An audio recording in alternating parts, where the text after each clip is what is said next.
All right, everybody, welcome into another episode of Inside the Command Center, where we try to get you as close to the commanders as we can. To do that, from the Richmond Times Dispatch is Michael Phillips. Michael, how are you? Hey, great to be here, and on an eventful day, we'll have plenty to talk about.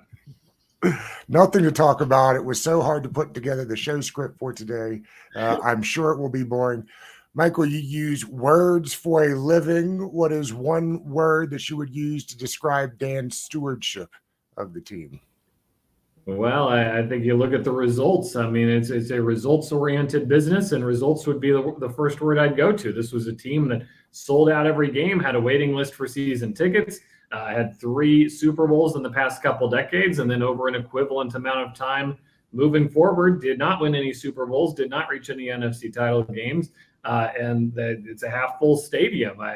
We can break down the rest of it, and there's a lot. There's a lot there. There's a lot to get through. But at the end of the day, no matter how bad the other stuff was, I don't say this flippantly because obviously there's some very serious other stuff. If he had won Super Bowls, he would still own the football team today. It's a results-oriented business, and he did not produce results. He seemingly tried it every which way also, right? Like he got there and spent a lot of money. He hired a GM. He hired a Hall of Fame coach. He brought Joe Gibbs back. None of it worked. It's almost impossible to think that it couldn't have worked even by accident more than the 3 times they got into the playoffs. I'm assuming that just has to do with him. And at a certain point, it's hard to point the finger any other way. It's a league that is built to make sure every team changes. If you're bad, you get good. You get an easy schedule. You get high draft picks. If you're good, you get bad. You have to play against the Chiefs and Bills, and you have to, pick last in the draft. And, the salary cap prevents you from keeping everybody around. It is a league inherently built to ensure every team's fans will have a chance at least every few years, or at least in every roster building cycle. And you can miss on a cycle every now and then. That happens. But he missed on a lot of cycles for a very long time. He missed on quarterbacks. He missed on defensive stars. He missed on coaches. He missed on coordinators. The list of successes here is a lot smaller than the list of decisions that just didn't pan out. And I think it was, as I wrote today in the Times Dispatch, it was the arrogance that pervaded the whole operation of "we know best" that really rubbed fans the wrong way when they saw these guys don't know best. How long have you been covering the Snyder era now? Yeah, I was around for a couple of years at Jim Zor and then left to go cover the University of Virginia. I came back in 2012 during the RG3 year, which I'm very glad I did because I'm glad I got to be at that Cowboys game, and see what it looks like when it's hopping and what that fan base looks like when it's inspired. Because I think a lot of people who have come since don't have that measuring stick, don't have that understanding of just how good and how passionate this market is and how much they love football here. Do you recall maybe the first time that you thought about Dan, oh, this isn't going to work? Well, I think, I was there for Jim Zorn, so I think that's a pretty strong candidate. Vinny Serrato was the general manager for the first decade, and then Bruce Allen comes in. Bruce comes in, and nobody was calling Bruce Allen a bad hire. That was a good hire when it happened, and people were excited about it. And then RG3 comes, and I think that 2012 season was the real high point of, oh shoot, he figured this out. He figured out how to do this. We have Mike Shanahan, a Super Bowl winning coach. The fans are thinking we have Bruce Allen, a football man who's part of the glory days. Of course, there's RG3, a quarterback who's as exciting as they come. You had to watch every game that year. You never knew what he was going to do. It was thrilling. I think that was the last time everybody felt like, wow, this could happen. That this could be a thing. And when that disintegrated as badly as it did, I think a lot of people started walking away, if not vocally, at least just silently saying, I can't give him the benefit of the doubt anymore. I gotta wait for this. I gotta wait for the win. I gotta see it to believe it. We didn't see it. We didn't see it for the whole next decade. It's odd. I was thinking about this today. Is there it's hard. It feels hard to say this, but is there a way that we feel bad for Dan on some way? I mean, this man bought his favorite team growing up watching. It sounded by all accounts when he got here that he just wanted to win football games and continue on.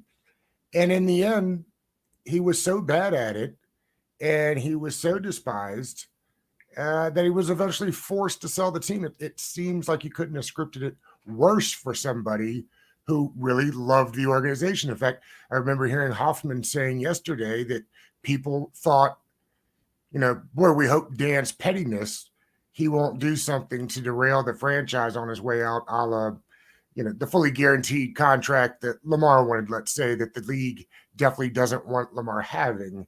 And somebody inside the building said, no, God, today, to this very day, he loves the team. Where do you sit on that? Like, is there room for some of both? He unquestionably loves the team, and we can get a chat room full of former players who were treated outstanding by Dan and can tell you the stories of him taking care of them and taking care of their families and just being a human and a really good human at that. Those stories are out there, and you don't even have to work particularly hard to find those stories. To me, I can't go all the way down there because it wasn't just the football aspect. It was also the financial aspect. I mean, he treated the fans like an ATM for a long time. He made parking more expensive. He made them have to get the team credit card to charge their tickets each year. He got branched out into all these different things that were just, very cynical ploys to make money off of the fans and their loyalty. And I think that's partially why my sympathies just can't extend that way, because while it's true he loved the team, and it's absolutely true that he wanted to win a Super Bowl and work towards that, he equally as much showed disdain for the fans and the way they were treated and the way he attempted to profit off of them. And I mean, look, if you're a fan and you're working hard all week and the ticket prices keep going up, and then you read that the owner's got $100 million yacht with an IMAX on it, like, it doesn't matter if there are mitigating circumstances. That hurts. That hurts to read. You feel taken advantage of. Do you think we will now see a lot of the old fans coming back? Yes, I think week 1 of this year will have some juice to it. Jason Wright told me that in Phoenix. We wrote about that, my interview with him. I think he's absolutely correct. I think a lot of people that did stay away on account of Dan Snyder and will give the new organization a chance. I think it's a long road. Because this isn't a Super Bowl caliber team this year. I don't think, that's not to say they won't win some games and have some fun moments, but it's going to take some time to build back up to that spot. It's going to take some time to build a new stadium. I don't see any way in that thing any sooner than 28 at the earliest. It's going to take some serious work, and it's going to take a lot of work. So there's going to be fatigue along the way. It's not a given of like, hey, this is something where new owner, new era, everybody's fired. This is going to take a long time to set in, but I think the long-term fans who left are willing to come back and participate in that ride. And I think once things get straightened out, you can start talking about winning a new generation of fans, or that lost generation that's in their 20s now and just doesn't know this team as anything other than dysfunctional. You brought up Jason Wright. I know it's more of just guesswork at this point, but who makes it longer, would you say, Ron Rivera or Jason Wright in their current positions? Yeah, and I'd like to think that Ron Rivera will get the year to be coach. I think it's too late in the game to make substantial changes there. I think he's earned that. I mean, what a brutal gig that he walked into, and then got cancer. We had COVID. The way he held the building together and held people together, he deserves certainly, this season and as dignified an exit as possible if that is the inevitable conclusion. His work should be commended for what he did during this time. He was the right man in the right situation here. I think he will get the rest of the year. And look, it's football, man. You never know what's going to happen. If these guys beat the Cleveland Browns, they're in the playoffs. So, it's not a reach to suggest that this could be a playoff football team. You never know. Maybe Ron hangs around longer. they have a great year and they rally behind him. It would be fun to see. It'd be fun to see Eric Bieniemy have some success here. Obviously, that's always possible. I think with Jason Wright, I think it's more of a, will he find a new lane here, or will they move him out entirely? Another thankless job, obviously, getting hired by the guy who created the mess to clean up the mess that you didn't create. I think that, we all agree priority one is stadium on the business side. I think I would imagine this is a group that has run professional sports teams for a while. They're going to have their own people they want to bring in. They're going to have their own viewpoints they want to bring in. That is certainly, you pay $6 billion, you're entitled to that. I'd be very surprised if Jason Wright continued in his capacity as, overseer of all things, just because I think this is a new group that will have a vision of what they want. But I think Jason Wright absolutely might be part of that vision, and that could be an offer that's extended. You brought up Ron Rivera and his chances of staying. It's interesting. From what little bit I've been researching about Hales, the 76ers are doing a lot of analytics and kind of led the way there with Daryl Morey. I believe Commanders towards the bottom of the list as far as analytics being used in the league. It'll be interesting to see. Ron has not been opposed to change. And I think that's actually one thing that he deserves a lot of credit for is, other than maybe sticking with Turner a season too long, he's been pretty good at cutting bait and moving on and taking suggestion. How do you think that will play in? Yeah, and I think it's as much an infrastructure question as much it is a head coach question.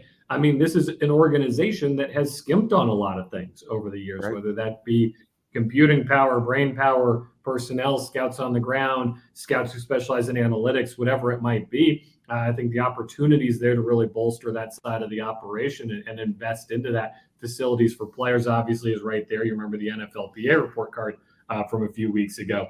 So the opportunities are there for them to expand. I think one thing, you look at the history, and that's not to say this is the way Harris will run this team, but he very clearly values the general manager position.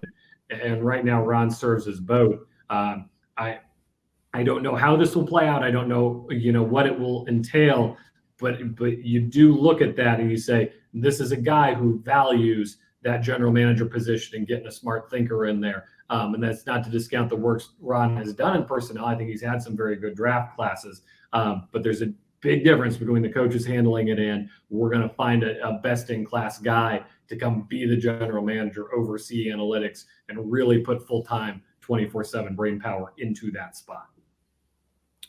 Not many have put in the work that you have as far as the stadium stuff goes.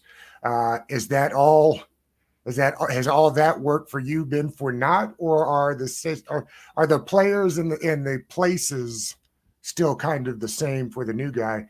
And a second question to that is, I know a lot of people feel like Rails is part of the group to be able to get back into DC, but I don't think any of the spots in DC, including RFK, would be big enough to hold the practice facilities as well. Do you think that is something that will just be redone in Ashburn because there's a lot of land out there?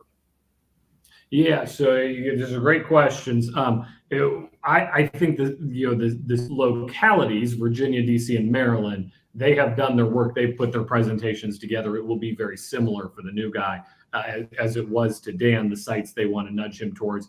Virginia obviously is very keen on developing south on 95, Woodbridge and Dumfries, whereas, economic sense tells you probably go to Ashburn, go to the quarry site in Loudon near Dulles. Virginia, of course, had their reasons for wanting to develop down into Virginia, bolster that side of the region. I think all those will be on the table. The Ashburn land is incredibly valuable. Tech companies have set up shop there. You can look at how much, take a spin around Zillow. Look how much a house costs there, man. That land is valuable. So I wouldn't be surprised if they move out of Ashburn, if not immediately, then eventually, and chalk that up as a way to recoup their investment by selling that land, because I do think they could get a premium for it, for sure. Do you build something in Landover? I don't know. Can you build something in Landover? Like the Cowboys do that with the Star in Frisco. yeah, Frisco ain't Landover, and the Cowboys ain't the Commanders. It's not apples and apples. That's a tough question. I do think there's enough land at RFK that you could make it work. Um, that is the most fan favorited option, and that is the hardest option. I talk about you can open a new stadium in 28. I don't know if you can open a new stadium in RFK in 28. I mean, I think that's a long, long play. It might be 2030 before you open a stadium in RFK. Once you clear those hurdles, is that worth it to the new group? It might be worth it to the new group. There's a lot of potential there. You obviously unlock a key part of the city, and the chance to be very attractive there. Anacostia, I think, is very attractive across from Nats Park. That's a great site for a stadium. Again, you're looking at different practice facility there too, obviously. And I definitely think Loudon and Woodbridge are very much still on the table. I think those give you the opportunity to recoup a lot of your investment quickly. We'll see how much money they take out on the loan. Interest is 7% right now, man. Interest is expensive. These guys are going to want to make money and potentially make money quickly. So we'll see how much of a factor that is for them. But no, that is just heating up. That's for sure. Which do you think has maybe the least realistic chance of being the site of the new stadium? Ooh, that's a good question. I would say probably the Loudon site, the quarry at Dulles. It's the most expensive. And I just think if you're going to invest that kind of money, you invest it in the city, you invest it in DC. I think the National Harbor site is very appealing for a lot of reasons. Maryland has been very interested in getting something done. So I am absolutely not taking Maryland off the table here. He paid a lot of money for the team, and they are going to be looking. I know you said stadium. A lot of people are saying stadium, the number one thing that he's got to work on. I get that as far as time, but if you're like the practice facility really is where they could start doing some things that attract players from around the league. And really, when we ask about, the rich owners in the league and what they're able to do, providing the best facilities in the league, possibly one of the things they could do. Do you think that they'll be interested in doing these kind of things, how they just dumped a whole bunch of money into the franchise? Yeah, I think there will be, certainly nip and tuck improvements right away to show they're here and they're listening and they're ready to go. I think that's where Jason Wright plays a big role. Jason Wright can identify that for them. Here are the 10 things you can cut a check and do today that will pay off really well in goodwill and what have you. So I think that's really lean on his expertise, obviously. In terms of major overhauls practice facility, I think the stadium domino has to fall first. You need a stadium site, and then the practice facility flows from there, whether it's the same site or otherwise. Same with campus decisions of that nature. I just think the stadium is the biggest domino. It's got to go before everything else goes. And I think this is a group that's ready to get things done. I don't think this is we're going to sit here for a year and listen and then start getting to action. I think this is a group that's going to get to business really, really quickly. Did the other two sports franchises distract him? I mean, he's in the middle of trying to buy, to work out the stadium there in Philadelphia, which technically should be good for the situation here. Do you worry at all about how many hands he's got in different cookie jars? Nah, I think the experience is far more of a positive than the being spread thin is a negative. And here's a guy who he ran a really, really big investment firm. We talk about, he invested in dozens of businesses, across different sectors. You can't get to that point without having trusted people, having trusted executives who can do that work for you. I would rate it as not a concern. I think if anybody, the 76ers should be concerned, because look, if you have to focus all your time and energy on one thing, you're going to pick the NFL team that you just paid $6 billion for that's in your hometown. That's the one that's going to get your time and attention. That's a great point that I hadn't thought of. What do you think? It's interesting, right? Because we were talking about this earlier with Ron and what he needs to do to convince the group that he's got this thing headed in the right direction. You're right. Last year, 8-1 with a backup quarterback and a guy that people realize now wasn't very good at calling the plays. You got another draft coming up to add. I mean, let's switch gears just for a second here. How competitive realistically can the Commanders be next year? It's April 14th now as we film this. I don't think it's unfair to expect him to make the playoffs. I really don't. It's year 4. I mean, he's had pretty much the same crew the whole time there. I get that Eric Bieniemy's new and Sam Howell's new. You would expect some growing pains there, but I mean, this is a team that's been knocking on the door for 3 years now. Obviously that first year you had the playoff appearance, but I think everybody understands you're striving for more than that. I don't think it's unfair to expect this team to make the playoffs. I think it's a good roster and a coach who's been 4 years. You hate to see there's more teams that get saddled with the playoff expectation every year than there are playoff spots available. All 4 NFC East teams are going to go into the year next year with the expectation that their team makes the playoffs. And all 4 of them aren't going to make it. So somebody's going to get let down. I get that. Like, if you say, can they make the NFC title game? No, that's an unfair expectation. They're not that good. Right. Can they make the playoffs? I think it's fair. Yeah, I mean, you just need, they were in a couple of those games last year that they could have won and things flip around. Why did it take, we've got the last game of the season and Ron comes up with all reasons as to why they finally got to Sam Howell. And then within weeks, it was like Sam Howell's the guy and we're moving forward, even though, just as early as the start of that season, they had been calling anybody that would take a call on quarterback. How did we get from maybe Sam Howell for a half to preemptive starter in 2 weeks? I think the ownership is a big part of that. I don't think there was any appetite to go make an Aaron Rodgers deal or a Lamar Jackson deal right before turning it over to a new owner. So hey, if you're an NFL head coach, your job is to go get the best players. And if you can't get the best players, is to pretend like you have the best players. And, good on Ron. He's selling it. He's giving it his all. If you gave him true serum, is this exactly the way he wanted his quarterback room to look in year 4? I would guess it's not, but they're rolling forward with it. Who inevitably was the reason that Carson Wentz ended up here? That was a Dan decision. No, I think everybody's already, we relitigate this with RG3 too. Like Mike Shanahan wanted Robert here. He saw what he could do with him. Like, the same thing, Ron and Martin Mayhew saw what they could do with this guy. They saw the tape. They thought they could make something of him. They saw it as a low-risk signing too, and it was a low-risk signing. They cut him. They don't owe anything. Should they have cut bait sooner? Should they have handled the end of the season differently? Sure, you can debate all those things. At the end of the day, it's hard to fault them too much for it because you had to do something. They made a move they thought was good. Dan did bless the move, but I don't think it was singularly directed from the owner's chair. We're about 2.5 weeks now away from the draft. In your mind, what is the biggest need at 16? And then maybe a follow-up to that is, what are the 2 biggest position groups in need of an upgrade?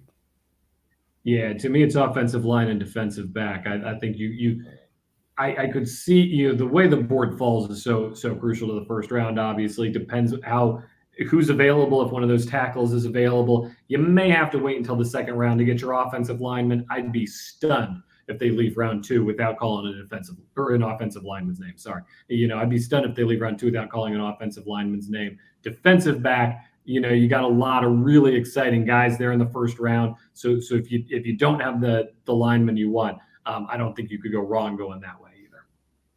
I'm curious your thoughts. I've had a lot of people tell me that the tight end room needs an upgrade.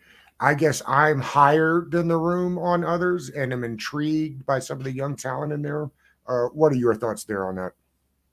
I join you in the command center on that. I also do not believe the tight end room needs a major upgrade. I also am big on the young talent. They drafted for height. They drafted for potential. I really like those young guys. I think Logan Thomas takes a big step forward this year. I think people really underestimate how much the ACL was holding him back this year. Right. And this has the potential to be a great year for him. Well, Michael, as we come to the end of this episode, any final thoughts on the Dan Snyder era to get us out of here? And does it feel lighter? You know, people assume I never understood this, but people assume that guys like you that write for a living, cover the team for a living, somehow enjoyed the buffoonery. And nothing could be further from the truth. Your job gets, as does mine or anybody else that does this for a living or for fun, it is a lot easier when they're winning football games. So I guess the floor is yours just to kind of wrap this thing up. Nobody will be more excited than me to cover this team in a Super Bowl someday. Big hype week, talking to the players. The players are all excited to talk to you because they're at the Super Bowl. I mean, that's the dream. These are like is candy. It's a false sugary high when you have a big Dan Snyder story and everyone go crazy when they come right back down and there's just no sustainable long-term interest. I want to be in traffic driving to FedEx on Sunday morning. Make it happen for me. I am tired of driving my car into a very nice parking spot 2 hours before the game and not having to sit in that car and get mad at traffic. Make me mad at traffic again. Let's do this. I lied. One more. Do you think the NFL will continue chasing Dan Snyder, or will they let him leave to England in peace? I think they'll let him leave in peace. There's obviously been the public commitment to the release of the Mary Jo White report. I would be stunned if there's any bombshells in there. I think they'll release it, a pretty tame version of that. They got the outcome they wanted. They're not one to kick the horse while it's down. Michael, we appreciate you. Everybody, check out all of Michael's stuff at the Richmond Times Dispatch. What is coming up next for you? Man, I think we're going to have a lot of diving into Josh Harris, what he means, what's going on. Draft coverage, obviously, is always a good time. A lot of hope for the new year. And then, OTA is right around the corner. We'll look forward to it. No, there is no offseason. Are you flying out to the draft? I won't be at the draft. I'll be in Ashburn. We'll talk to the decision makers each night after the picks, which is always its own thrill because I'm not as big a draft guy as some people. I know some people have their Standick's the king of that. He's got the 7-round mock. Right. I don't go that deep into it. Tell me who the guys are, then I'll get excited for them. Sounds good. Thanks again, buddy, for coming on today. Have a great weekend. All right, take care.